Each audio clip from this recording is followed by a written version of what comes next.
돈이 되는 공시 짚어보겠습니다. JTJ 파트너스 양태준 차장입니다. 안녕하세요. 네, 안녕하세요.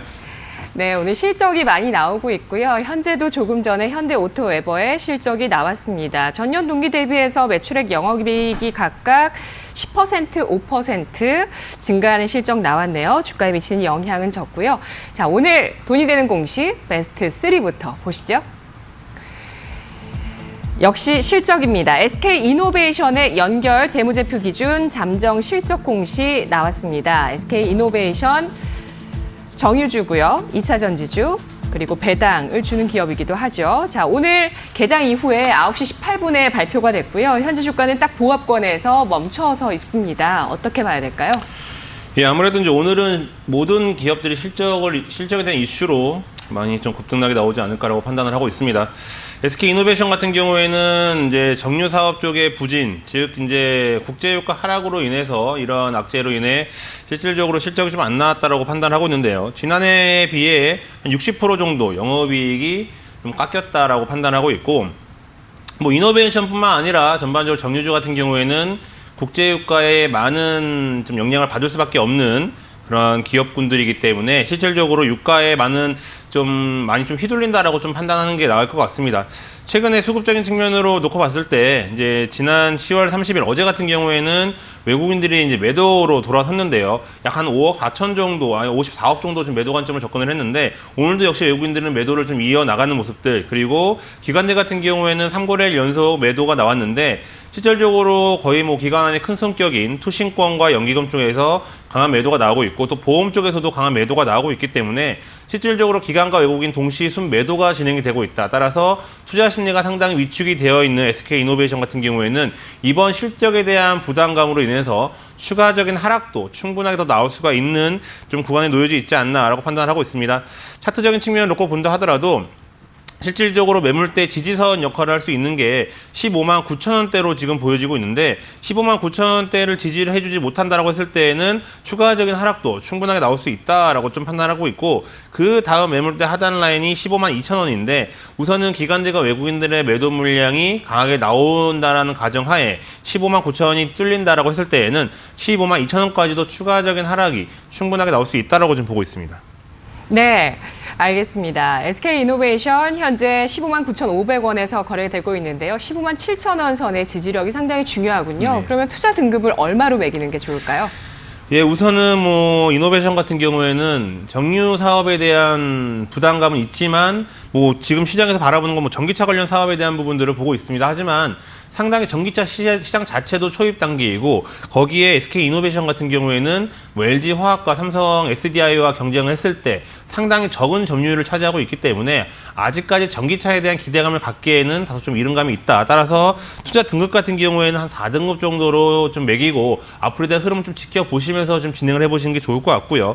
전반적으로 아직까지 SK이노베이션이 실적이 잘 나왔다라면은 다시 한번 플러스 알파 요인으로 전기차에 대한 기대감도 가져볼 수는 있겠지만은, 지금 현재 SK이노베이션이 기대를 하고 있는 전기차 같은 경우에는 지금 전기차 시장 내에서 차지하는 비중이 상당히 적기 때문에 실질적으로 단기간의 모멘텀은 될 수는 있겠지만은 장기적으로 봤을 때에는 아직까지도 SK이노베이션 같은 경우에는 정유에 대한 비중에 대한 부담감을 떨쳐내기 이전에는 상당 부분 주가는 하락으로 갈 수밖에 없다라고 좀 판단하고 있기 때문에, 전반적으로 기관과 외국인들의 수급이 개선이 되지 않는 한 SK이노베이션 같은 경우에는 현재 주가 수준에서 머무를 가능성이 높다라고 좀 보고 있습니다. 네. 유가 하락에 따라서 3분기 영업이익이 급감했습니다. 그리고 배터리 사업 같은 경우는 초입 구간에 놓여 있고요. 이번 분기에 나온 배터리 부분에 손실이 427억 원이 나와서 적자입니다. 현재 외국인 기관 쪽에서 매도하고 있는 와중에 주가는 지지력을 테스트할 것이고 좀 밀려날 가능성이 높겠다는 차원에서 4등급 제시됐습니다. 다음 베스트 2 공시 보시죠. 돈이 되는 공시 베스트 2, SK텔레콤의 실적 공시입니다. 어제 여담입니다만 KT가 우리는 AI 기업이다 이렇게 선포를 했거든요. SK텔레콤도 많은 행보를 보여주고 있고요. 단 실적 자체를 보시면 규모가 워낙 크다 보니까 성장을 보일 수 있는, 많이 실적이 올라가야지 뭐 한 10% 성장을 할 수 있는 거 아니겠어요? 조 단위의 영업이익이 나오는 기업인데요. 성장성은 많은데 이렇게 보여줄 만한 수치가 좀 적지 않습니까? 아무래도 통신하면은 최근에 네. 5G 관련주들, 장비주들이 많이 올라갔죠. 네. 그렇기 때문에 아무래도 통신 3사, SK텔레콤과 KT, LGU+, 생각보다 뭐 KMW라든지 다른 여타 장비도 올라갔는데 오히려 통신주를 이끌어주는 이런 새 기업은 주가가 상당히 지지부진했습니다.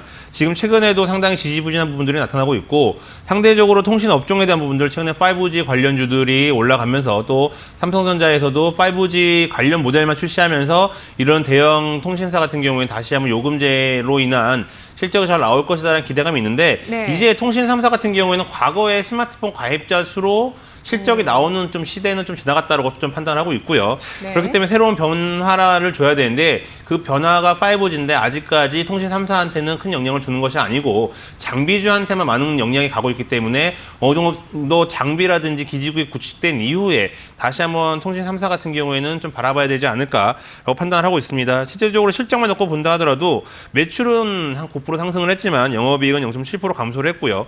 전반적으로 시장 자체가 통신 업종에 대한 그런 전망이 상당히 좀 중립적인 부분들이 있기 때문에 아직까지 통신 업종에 대한 투자는 적기 시기는 아니다라고 좀 판단하고 있는 상황입니다. 물론 SK텔레콤이라든지 이런 부분들이 또 배당주로 엮이면서 연말 배당에 대한 긍정적인 기대감을 줄 수는 있겠지만은 다른 배당주와 비교했을 때 성장성도 있고 또 배당을 주는 기업들도 네. 있기 때문에 네. 상대적으로 SK텔레콤은 지금 시장에서 약간 좀 소외가 되고 있지 않나 이렇게 보고 있습니다. 네. SK텔레콤 뭐 많은 변화들을 가지고 있고 역시 뭐 다른 글로벌 IT 기업들이 하듯이 OTT 사업도 하겠다고 하고 보안 쪽도 잘 하고 있고요. 쇼핑몰도 가지고 있습니다. 지금 현재로서는 주가가 가기 어려운 부분들 설명해 주셨는데 그러면 등급을 얼마 매기는 게 좋을까요? 그래도 이제 통신 업종 내에서도 대장 기업이기 때문에 네. 우선 3등급 중립적인 의견을 좀 말씀드리도록 하겠습니다. 우선은 최근에 수급만 놓고 봤을 때는 외국인들이 연일 좀 팔고 있고요. 거기에 연기금도 지금 최근 2거래일 연속 매도가 나오고 있기 때문에 상대적으로 주가가 올라간다라는 느낌보다는 상당히 많이 누르고 있다라고 판단하고 있고요. 물론 여기에 연말 배당에 대한 긍정적인 기대감이 언제 좀 작용할지 모르겠지만은 실질적으로 배당만 놓고 SK텔레콤을 들어가기에는 다소 좀 부담감이 있는 구간에 놓여져 있기 때문에 통신업종 전반적으로 긍정적인 기대감은 있지만 아직까지 실적에 대한 이런 확실성이 없기 때문에 중립적인 의견을 좀 드리도록 하겠습니다. 네, 알겠습니다. 4G로 들어왔을 때, 3G에서 4G로 들어왔을 때 주가가 또 상승 추세를 보였었던 통신주이기 때문에 5G로 들어갔을 때, 본격화됐을 때 상승 추세에 대한 전망들은 증권가에 많지만 아직은 박스권의 주가입니다. 3등급 알아봤고요. 다음 베스트 1 공시 보시죠. 아프리카 TV의 실적입니다. 오늘 가장 주목됐던 실적이 아닐까 싶어요. 어떻게 판단하시나요? 네, 물론 앞서 말씀드렸던 두 종목과는 다르게 실적이 상당히 좀 잘 나왔죠. 아무래도 지금 시장 자체가 방향성이 없고 모멘텀이 없는 이런 시장에서 실적이 잘 나오는 종목군들한테 관심이 갈 수밖에 없는데 아프리카 TV 같은 경우에는 3분기 영업이익 같은 경우가 전년 동기 44.7% 정도 증가를 했고요. e스포츠 기반으로 해서 실적이 잘 나오는 부분들 그리고 이게 단기적으로 3분기만 잘 나오는 것이 아니고 4분기 또 내년까지도 긍정적인 기대감이 많이 형성이 되어 있고 지금 많은 보고서들이 나오고 있는 가운데 최근에 외국인들 매수도 꾸준하게 올라가고 있기 때문에 52주 신고가도 나왔다라고 좀 판단을 하고 있습니다. 네. 그만큼 52주 신고가가 나왔다라는 부분들은 그만큼 시장에서 많은 관심을 받고 있고 그 많은 관심을 받고 있는 가운데서도 기본적으로 실적이 뒷받침돼 주고 있기 때문에 상당히 좀 강한 시세가 나오고 있다라고 좀 판단하고 있습니다. 따라서 최근에 수급적인 측면 봤을 때 오늘도 외국인들 같은 경우에는 약 한 27억 원 정도, 28억 원 정도 매수가 강하게 좀 들어오고 있는데 아무래도 시장 자체가 방향성이 없기 때문에 오히려 실적이 좋고 그리고 앞으로는 성장성도 긍정적인 이러한 종목들로 압축을 해서 공격적인 매수가 들어오는 것으로 판단이 되고 있습니다. 다만 기관들 쪽에서는 매도 관점으로 접근을 하고 있기 때문에 당분간은 이러한 매도에 의한 변동성은 충분하게 나올 수는 있겠지만은 큰 흐름으로 봤을 때에는 이미 신고가가 한번 나왔기 때문에 추가적인 신고가가 나오면서 다시 한번 우상향 패턴으로 강하게 올라갈 수 있는 그러한 자리에 놓여져 있다고 판단을 하고 있습니다. 따라서 아프리카 TV 같은 경우에는 현재 지금 콘텐츠에 대한 부분들도 상당히 지금 시장에서 관심을 많이 받고 있고 그만큼 수익성이 많이 들어오고 있는 이런 산업 중에 하나이기 때문에 앞으로도 꾸준하게 관심을 갖고 지켜볼 필요가 있는 종목이지 않을까 이렇게 보고 있습니다. 네. 오늘까지 4거래일 연속의 상승이었고 윗꼬리를 달았습니다. 9% 상승해서 5%로 상승폭을 줄였는데요. e스포츠, 그러니까 게임을 다 같이 관람하는, 게임 경기를 관람하는 그 e스포츠 분야의 성장, 트위치가 많이 부상하고 있는데 우리나라의 아프리카 TV도 죽지 않습니다. 이렇게 분기 실적 성장성 보여주고 있네요. 오늘 1등급 제시가 됐습니다. 목표 주가 얼마였죠?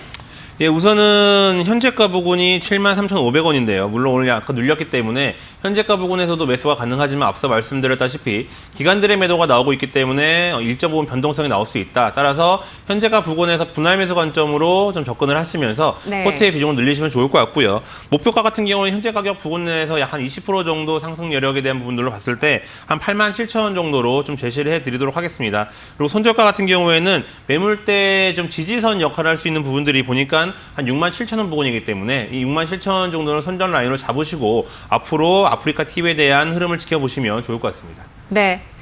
플랫폼 기업입니다. 1인 미디어 플랫폼 기업 아프리카 TV 목표 주가 87,000원 분할 매수 권하고 있습니다. 잘 들었습니다. 감사합니다.